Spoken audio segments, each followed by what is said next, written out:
चुनाव हुए थे पंचायतों के, जिला परिषद के, ब्लॉक समितियों के,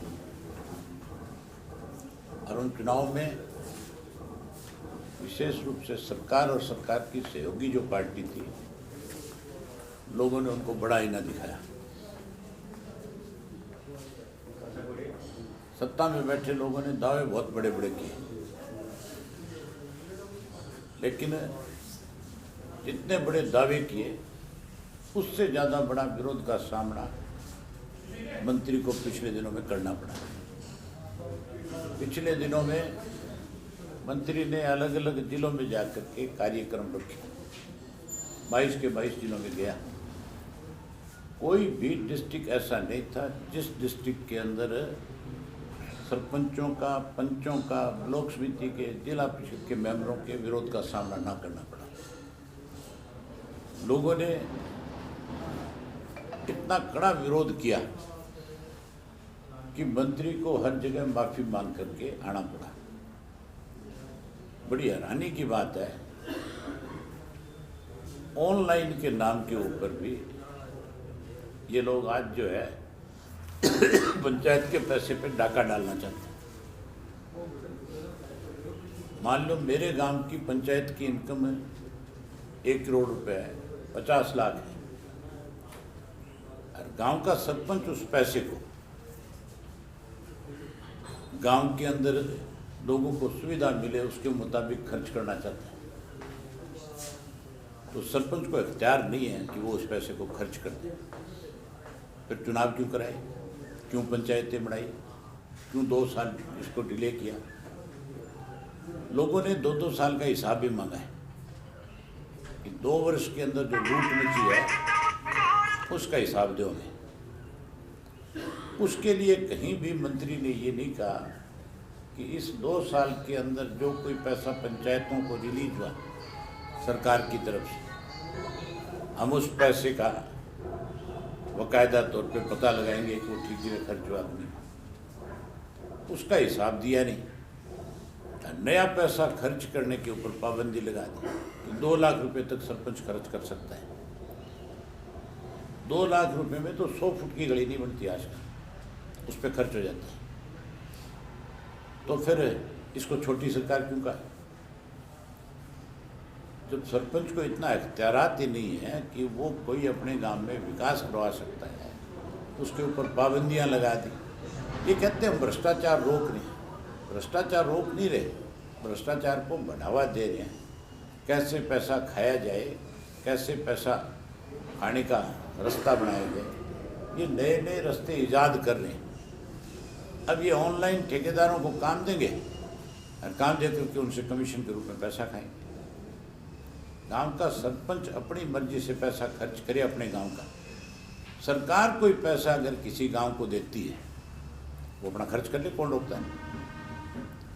लेकिन कम से कम जो पंचायत का पैसा है उस पैसे का अधिकार तो सरपंच को होना चाहिए कि वो पैसा सरपंच अपने गांव के पंचों के साथ बैठ करके, गांव के जनरल लोगों के साथ बैठ करके उस पैसे को ठीक जगह खर्च करके लोगों को सुविधा प्रदान कर सके। उसमें उसके ऊपर कोई पाबंदी रुकावट नहीं होनी चाहिए। जो ऑनलाइन पैसा लगाने की बात करते हैं, ये मान के चलो कल को ये पंचायतों से पूछ करके नहीं, अपनी मनमर्जी से फिर अधिकारियों को जिम्मेवारी दे करके पैसा खर्च करेंगे। पंचायतों को तो केवल रबड़ स्टैंप बना करके रखेंगे।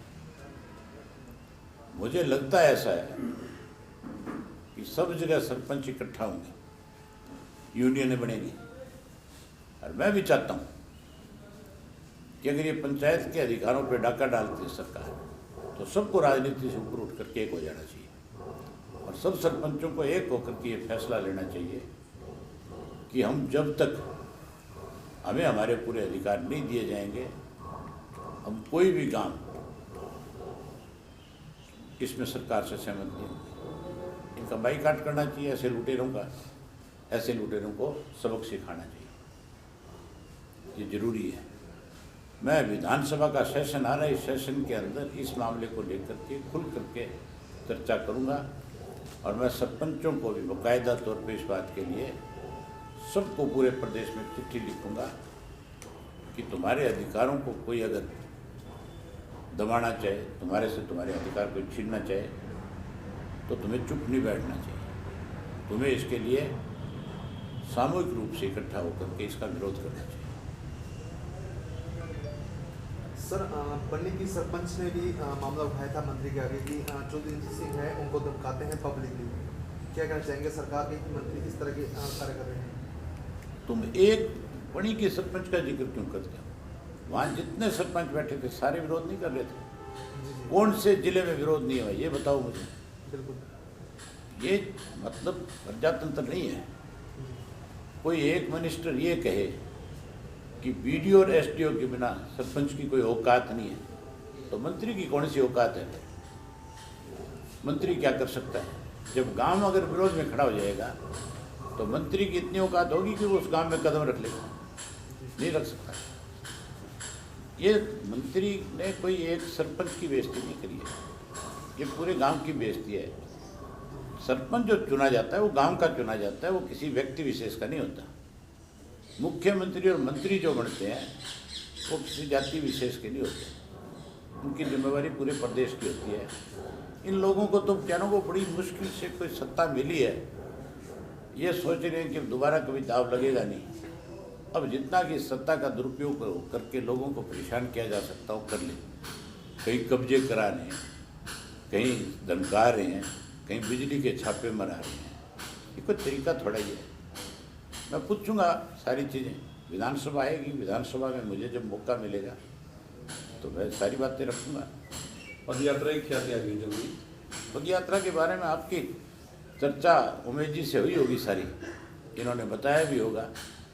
अभी मीटिंगें चल रही हैं, डिस्ट्रिक्ट वाइज रूट बना रहे हैं, तय कर रहे हैं। रूट बना करके फिर इन रूट के ऊपर जिन जिन जिलों में जिस जिस साथी की ड्यूटी हमने अपने पार्टी के सीनियर नेताओं की लगाई, वो बाकायदा रूट के ऊपर स्वयं जा करके देखेंगे। रूट के साथ कहाँ राइट स्टे होगा, कहाँ ठहरने की कैसी व्यवस्था होगी, उन सब बातों की चर्चा उस गांव के लोगों के साथ बैठ कर करेंगे। सारा बहुत अच्छे तरीके से अभी से इसकी तैयारी की जा रही है। जल्दी हम अपनी इस पर मीटिंग करेंगे उन 9 मेंबरों के साथ, और मीटिंग करके फिर उसमें हम ये तय कर लेंगे कि भी यात्रा किस दिन से शुरू की जाए। टेंटेटिव डेट तय है 20 फरवरी, कि 20 फरवरी से हम इसको शुरू करेंगे, 25 सितंबर तक इसको चलाएंगे। बाकी सारी चीज़ें 26-27 तारीख को कोई मीटिंग करेंगे, उसके बाद बता देंगे। शुरुआत कहाँ से होगी? आखिरी पड़ाव मेवात से शुरुआत करेंगे। आखिरी पड़ाव? आखिरी पड़ाव कुरुक्षेत्र। सर, 23 तारीख को जिला परिषद के लिए चुनाव है चेयरमैन के। चेयरमैन हमारा बढ़ेगा, पहले भी हमारा था, आगे भी हमारा ही बढ़ेगा। क्यों, कोई शक है क्या? पूछ रही सर।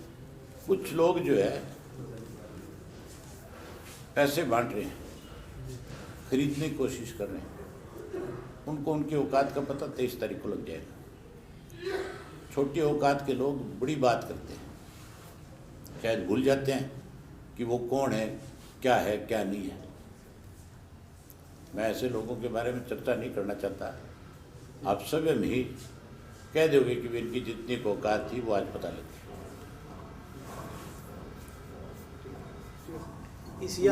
इस यात्रा का एक तो हरियाणा प्रदेश की आज तक की सबसे ज़्यादा लंबी और सबसे ज़्यादा गांव को टच करने वाली यात्रा होगी। एक जो राहुल गांधी की पूरे भारतवर्ष की यात्रा चल रही है, जितने किलोमीटर उसमें होंगे तकरीबन 4000 किलोमीटर के करीब अभय सिंह चौटाला जी की जो परिवर्तन यात्रा होगी, जो पूरे देश में कांग्रेस की यात्रा चली है, उतनी हमारे हरियाणा प्रदेश में जो फेज होगा पहला, जो कुरुक्षेत्र समापन होगा, तकरीबन उतने ही किलोमीटर हमारी जो है परिवर्तन यात्रा है, उसमें भाई अभय सिंह चौटाला इसको दूरी को तय करेंगे। इस यात्रा को कौन हरी झंडी दिखाएंगे? इसको चौटाला साहब, चौधरी ओम प्रकाश जी चौटाला। कितने जिलों की मीटिंग हो चुकी है? जो भाई साहब ने जिम्मेवारी लगाई है जोन प्रभारियों की, 21 तारीख को कल सबकी मीटिंगें समाप्त हो जाएंगी। उसके बाद 25 तारीख को चौधरी ओम प्रकाश जी चौटाला ना 25 को नहीं, वो मीटिंग अपना 27 को 27 को फिर सबसे वहाँ रूट का करके उसका टोटल प्रारूप तैयार करने का काम किया जाएगा 27 तारीख को। Thank you.